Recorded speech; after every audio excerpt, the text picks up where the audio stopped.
വീട്ടിൽ നമുക്ക് ഭക്ഷണം മാത്രമല്ല തയ്യാറാക്കാൻ പറ്റുന്നത്, നമുക്ക് ആവശ്യമുള്ള പച്ചക്കറികളും പഴങ്ങളും ഒക്കെ വീട്ടിൽ തന്നെ തയ്യാറാക്കാൻ പറ്റും. അപ്പോൾ ഇന്ന് ഞാൻ നിങ്ങളെ കാണിക്കുന്നത് ഇഞ്ചി നടുന്നത് എങ്ങനെയാണെന്നാണ് ഇന്ന് കാണിക്കുന്നത്. വീട്ടിലെ ആവശ്യത്തിനുള്ള ഇഞ്ചി കൃഷി ചെയ്തെടുക്കാവുന്നതാണ്. അപ്പോൾ എൻ്റെ കൂട്ടുകാർക്കെല്ലാം മിസ് ചാൻഡീസ് ഫുഡ് നോട്ട്സിൻ്റെ ഈ എപ്പിസോഡിലേക്ക് വളരെ സ്നേഹപൂർവ്വം സ്വാഗതം. നിങ്ങൾക്ക് കാണാം, ഇതിനകത്ത് ഇപ്പോൾ ഓൾറെഡി മുളകൾ വന്നിട്ടുണ്ട്. അപ്പോൾ ഇഞ്ചി നമ്മുടെ വീട്ടിലുണ്ട് എങ്കിൽ പറിച്ചതിന് ശേഷം ഇച്ചിരി വെള്ളമൊക്കെ തളിച്ച് ഒരു നനഞ്ഞ തുണിക്കകത്ത് 1-2 ദിവസം വെച്ച് കഴിഞ്ഞാൽ മുളയുണ്ടാവും. ഇനി നമ്മുടെ വീട്ടിൽ ഇഞ്ചിയേ ഇല്ല എന്നുണ്ടെങ്കിൽ നമ്മൾ കടയിൽ നിന്ന് വാങ്ങിച്ചിട്ട് അങ്ങനെ ചെയ്താലും മതി. അപ്പോൾ ഇങ്ങനെ മുളയുള്ള ഭാഗമാണ് നമുക്ക് നടാനായിട്ട് വേണ്ടത്. ഇപ്പോൾ കണ്ടോ, ഇഞ്ചി നടാൻ എടുക്കുമ്പോൾ അതിനോട് ചേർന്ന് കുറച്ച് ഇഞ്ചിയും കൂടെ ചേർത്ത് വേണം നമ്മൾ ഈ മുള ഇങ്ങനെ ഒടിച്ചെടുക്കാൻ.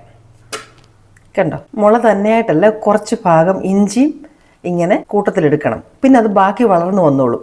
എനിക്ക് തോന്നുന്നു ലിവറിൻ്റെ കാര്യം പറഞ്ഞതുപോലെയാണ്, ഈ ഇഞ്ചി വീണ്ടും ഗ്രോ ചെയ്യും. അതുകൊണ്ട് ഒരു പക്ഷെങ്കിൽ നമ്മുടെ ലിവറിന് നല്ലൊരു സാധനം ആയിരിക്കാം ഇഞ്ചി കേട്ടോ. കാര്യം ലിവറിൻ്റെ അതേ സ്വഭാവമാണ് ഇഞ്ചിക്കും. കുറച്ച് ഭാഗം കുഴിച്ച് വെച്ച് കഴിഞ്ഞാൽ ബാക്കി ഭാഗം വളർന്നു വന്നോളൂ.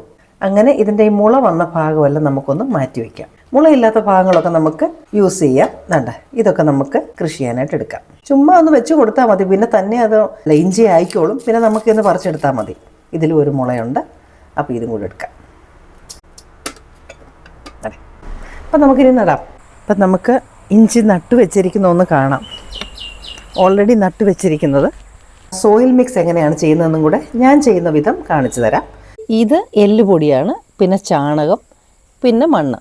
നമുക്ക് ഈ മണ്ണ് മിക്സ് ചെയ്യാനായിട്ട് നമുക്ക് ഇതിനകത്തോട്ട് കുറച്ച് എല്ലുപൊടിയും പിന്നെ കുറച്ച് ചാണകവും അങ്ങനെ ഇട്ടത് ഒന്ന് മിക്സ് ചെയ്തെടുത്താൽ മതി.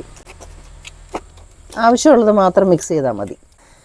ഒരു ഗ്രോ ബാഗിനകത്തേക്കുള്ളത് മാത്രം മണ്ണ് മാത്രമേ ഞാനിപ്പോൾ മിക്സ് ചെയ്യുന്നുള്ളൂ. നമ്മുടെ മണ്ണ് റെഡിയാണ്. ഈ ചെറിയ ഗാർഡൻ ടൂൾസൊക്കെ നമ്മളൊന്ന് വീട്ടിൽ മേടിച്ച് വെച്ചാൽ ഇതൊക്കെ നമുക്ക് എളുപ്പത്തിൽ ചെയ്യുകയും ചെയ്യാം.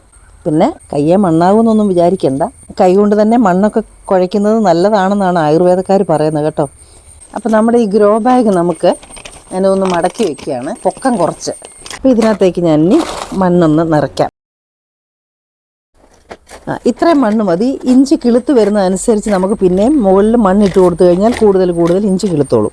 അപ്പം മണ്ണ് എന്നിട്ടൊരു ചെറിയ ഒരു പിറ്റ് പോലെ നമ്മളൊന്ന് ഉണ്ടാക്കി വെച്ചിട്ട് ഒരു കുഴി അതിനകത്ത് ഉണ്ടാക്കിയിട്ടുണ്ട്. അപ്പോൾ കണ്ടില്ലേ, ഇങ്ങനായി മുള മുകളിലേക്ക് നിൽക്കത്തക്കവണ്ണം ഇങ്ങനെ വെക്കണം. നമ്മൾ ഇഞ്ചി നടുമ്പം മണ്ണിങ്ങനെ ഉറപ്പിക്കാൻ പാടില്ല. കുറച്ച് ലൂസായിട്ട് ഇളകി കിടക്കുന്നതാണ് നല്ലത്. എങ്കിലേ വേരുകൾ പെട്ടെന്ന് വന്ന് ഇഞ്ചി പെട്ടെന്ന് കിളുക്കത്തുള്ളൂ. അങ്ങനെ ഉറപ്പിച്ചങ്ങ് നാട്ടി വെക്കരുത്. കുറച്ച് ചാണകം കൂടി ഇടാം നമുക്ക്. ഒരുപാട് വേണ്ട, കുഴിയൊന്ന് നികന്നാൽ മതി. അപ്പോൾ അതെല്ലാത്തിനകത്തും ഇപ്പം ചാണകം ഇട്ടിട്ടുണ്ട്. ഇനി ഒരു ചെറിയ ലെയർ മണ്ണൂടെ നമുക്ക് ഇതിൻ്റെ മുകളിലേക്ക് ഇടാം. ഇത്രയേ ഉള്ളൂ, നമ്മുടെ ഇഞ്ചി നടിയിൽ കഴിഞ്ഞു. അപ്പോൾ ഈ മണ്ണിന് നനവുള്ളത് കൊണ്ട് ഞാനിപ്പോൾ വെള്ളം ഒഴിക്കുന്നില്ല. ഇല്ലെങ്കിൽ നമ്മൾ ഇച്ചിരി വെള്ളം ഒഴിക്കണം.